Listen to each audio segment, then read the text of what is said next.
Quem defende a liberdade de expressão verdadeira? Este é o Visão Libertária, sua fonte de informações descentralizadas e distribuídas. Walter Block é um dos mais conceituados autores da Escola Austríaca de Economia e é defensor assíduo do anarcocapitalismo. Nascido em Nova York em 1941, Block foi socialista durante a sua juventude, mas adotou o libertarianismo após conhecer e se tornar amigo de Ayn Rand. Block é licenciado pela Brooklyn College e doutor pela Universidade de Colômbia. Em 1976, escreveu seu livro mais famoso, Defendendo o Indefensável, no qual se propôs a defender pessoas que exercem papéis tidos como execráveis pelo senso comum, como cambistas e caluniadores. Mais especificamente, o livro aborda o tema dos conhecidos crimes sem vítimas, aqueles que não agridem qualquer propriedade privada. A leitura dessa obra pode ser um pouco indigesta, por conta da linguagem e por vezes da agressividade empregada por Walter Block para defender suas ideias. No entanto, o seu juízo ético, mesmo após mais de 40 anos, continua sendo irrefutável. É importante dizer que na época em que Defendendo o Indefensável foi publicado, o autor ainda não tinha constituído uma família e não tinha uma fé religiosa. Anos mais tarde, o próprio autor fez questão de enfatizar que o conteúdo do livro não leva em consideração fatores morais e o bom senso. Além disso, Block disse que estava tão maravilhado com as ideias anarcocapitalistas que acabara de conhecer que findou se precipitando no teor do livro. Para ele, algumas expressões e viés utilizados na época não estão de acordo com o que ele pensa hoje em dia, embora continue a defender os argumentos práticos e éticos do livro. Na introdução à edição brasileira, o autor diz: "Passei a acreditar que cada um de nós possui alma, natureza interior, espírito, pessoalidade, pureza, respeito próprio, decência ou como você preferir chamar isso. Sou da opinião de que há alguns atos, esses mesmos que, por sinal, estão em discussão, que depreciam essa entidade interior. São uma forma de destruição mental e espiritual." Em outro adendo, presente na introdução à edição americana, Walter Block diz: "Sou um conservador cultural. Isso significa que abomino o homossexualismo, a bestialidade e o sadomasoquismo, bem como a cafetinagem, a prostituição, o consumo de entorpecentes e outros comportamentos degenerados." Portanto, fica claro que a proposta do livro não é fazer um julgamento moral do que é certo ou errado. Até porque, segundo o autor, o mercado não julga o que é certo e o que é errado, mas privilegia a produção eficiente de riqueza, não o caráter dos seus participantes. Na ética libertária, a liberdade de expressão é irrestrita, diferentemente do que ocorre em muitos países autoritários como a China, Rússia e Cuba. No Brasil, não é muito diferente. Um exemplo recente foi a censura do filme Como se tornar o pior aluno da escola, de Danilo Gentili, pelo Ministério da Justiça. Infelizmente, muitos partidários da direita conservadora brasileira comemoraram a decisão do governo, após a alegação de que o filme fazia apologia à pedofilia. Por outro lado, poucos dias depois, a esquerda progressista brasileira comemorou enfaticamente a proibição do aplicativo Telegram no Brasil. A decisão foi tomada pelo ministro do STF, Alexandre de Moraes, com base em matéria jornalística veiculada pela Rede Globo no programa Fantástico. O ministro também disse ter levado em consideração um suposto descaso da plataforma em cooperar com ele em sua briga pessoal com o jornalista Alan dos Santos, do Terça Livre. Não há dúvida de que o real objetivo da medida de Alexandre de Moraes foi frear o fluxo de informações da direita conservadora no Brasil em pleno ano eleitoral. No Telegram, o canal do presidente Bolsonaro atualmente possui cerca de 22 vezes mais seguidores do que o de seu rival e ex-presidiário Lula, que supostamente lidera as pesquisas de intenção de voto. Levando em consideração esse padrão brasileiro ridículo de liberdade de expressão, defendendo o indefensável pode soar radical para a maioria das pessoas, mas isso não significa que esteja errado. Uma das argumentações mais polêmicas do livro é a de atos não coercitivos praticados contra mulheres. Em outras palavras, o assédio. É importante esclarecer que a definição utilizada para assédio pelo autor não leva em consideração o toque físico, mas apenas a comunicação verbal, como cantadas, grosseiras ou não. Tendo em mente que o assédio é um ato repreensível, mas que não ultrapassa os limites da liberdade de expressão, o ato em si não pode ser considerado um crime. Ainda, o autor argumenta que, em propriedades públicas ou coletivizadas, o constrangimento do assédio tende a ser mais frequente, pois não há um sistema eficiente que desincentive, através de advertências ou punições, os assediadores. Por outro lado, em regimes privados de propriedade, esse comportamento indesejável logicamente diminuiria, posto que os assediadores poderiam sofrer sanções privadas. Certo, mas e como poderíamos lidar com o assédio no ambiente de trabalho?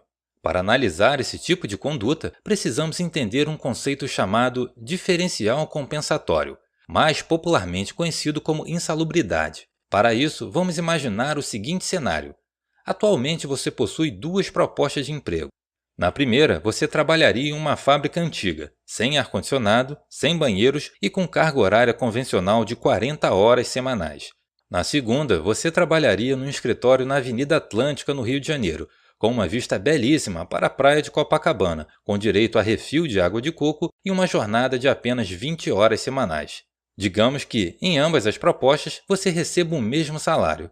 Qual você escolheria? Não é preciso pensar muito para escolher a segunda oferta. Desse modo, os empresários que oferecem condições adversas de trabalho precisam também oferecer um benefício monetário para os seus funcionários, o diferencial compensatório. O objetivo é simples: aumentar as chances de atrair pessoas que queiram trabalhar em seus empreendimentos. Muito provavelmente, sem esse benefício monetário, ninguém trabalharia sob essas condições. Analisando friamente, as condições do assédio são as mesmas.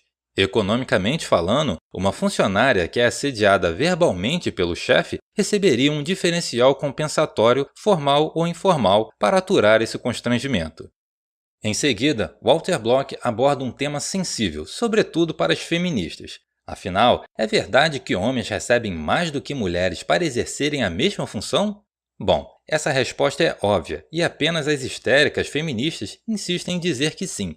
Se as mulheres recebem menos para exercerem uma função X, por que os empresários porcos capitalistas, que só se importam com o lucro, não contratam apenas mulheres? Afinal, seus custos diminuiriam e suas receitas se manteriam constantes, uma vez que as moças são tão eficientes quanto os homens. O empregador que adotasse essa política teria uma vantagem competitiva em relação aos seus concorrentes, e no final, todos teriam que contratar apenas mulheres para se manterem no mercado. Para definir dois indivíduos como semelhantes, os especialistas do mainstream levam em consideração apenas fatores como escolaridade, resultados em testes de aptidão, origem, entre outros. No entanto, eles não consideram que é perfeitamente possível que indivíduos similares, de acordo com os padrões deles, possam ter capacidades completamente diferentes para produzir. Além disso, é importante dizer também que mulheres podem engravidar. E isso não é justo ou injusto, é simplesmente um fato. Obviamente, se uma mulher decide ficar em casa após o parto, interrompendo a sua carreira, ela passa a valer menos para o empregador. Por isso, algumas mulheres recebem menos para exercer a mesma função. Auxílios como licença maternidade são descontados de acordo com a possibilidade da empregada engravidar. Voltando ao tema liberdade de expressão, Walter Block enumera mais uma série dos chamados crimes sem vítima: a chantagem, a calúnia e a difamação.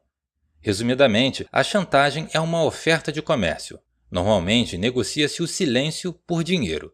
Evidentemente, a chantagem não ultrapassa as regras de respeito à propriedade privada incluídas na ética libertária. Uma curiosidade levantada por Block é que a fofoca não é tão mal vista quanto a chantagem pela sociedade. No entanto, em termos práticos, ela é muito pior. O fofoqueiro sequer dá uma chance à pessoa atingida pela fofoca de comprar o seu silêncio.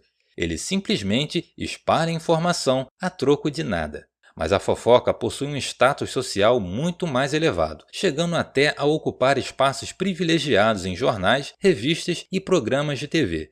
Vale ressaltar que se a ameaça do chantagista for de forma violenta, a prática é condenável e passível de punição legal, porque passa a violar a propriedade privada alheia. Caso contrário, a chantagem não deve ser vista mais do que uma oferta comercial.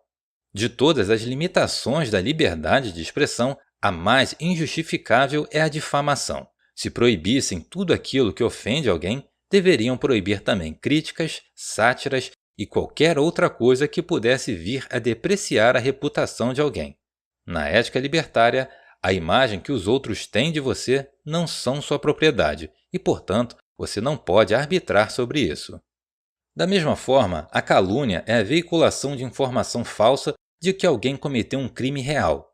Logicamente, proibir a calúnia implicaria também em proibir a mentira, ou seja, em pouco tempo estaríamos vivendo em uma espécie de futuro distópico ao estilo George Orwell, onde existe o Ministério da Verdade que proíbe a veiculação de informações julgadas falsas. Obviamente, esse futuro é muito irreal, até porque políticos jamais se atreveriam a assumir o papel de julgar se uma notícia é falsa ou não, pois isso é uma censura clara e todos os políticos defendem assiduamente a liberdade de expressão. Contém ironia. Com algumas exceções, dificilmente você verá jornalistas defenderem a liberdade de expressão, uma vez que muitos deles chegaram a comemorar a proibição do Telegram. O jogo de interesses do establishment está longe de representar a sociedade civil e a elite socialista tem extrapolado qualquer limite do bom senso. Visitar obras como Defendendo o Indefensável é fundamental para entendermos o real significado da liberdade de expressão e o estágio de autoritarismo ao qual estamos chegando. Por isso, continue a defender, mesmo que pareça indefensável, os princípios libertários, pois a repressão contra a sua liberdade de expressão tende a aumentar cada vez mais ao longo desse ano. Obrigado por sua audiência. Esse artigo foi sugerido e escrito por Pepe D'Ambrosio, revisado por Baby Yoda e narrado por Edilé. Se você gostou desse vídeo, clique no ícone de curtir abaixo e compartilhe o vídeo em sua rede social. Se você deseja ser notificado de outros vídeos, se inscreva e depois clique no ícone de campainha. Até a próxima!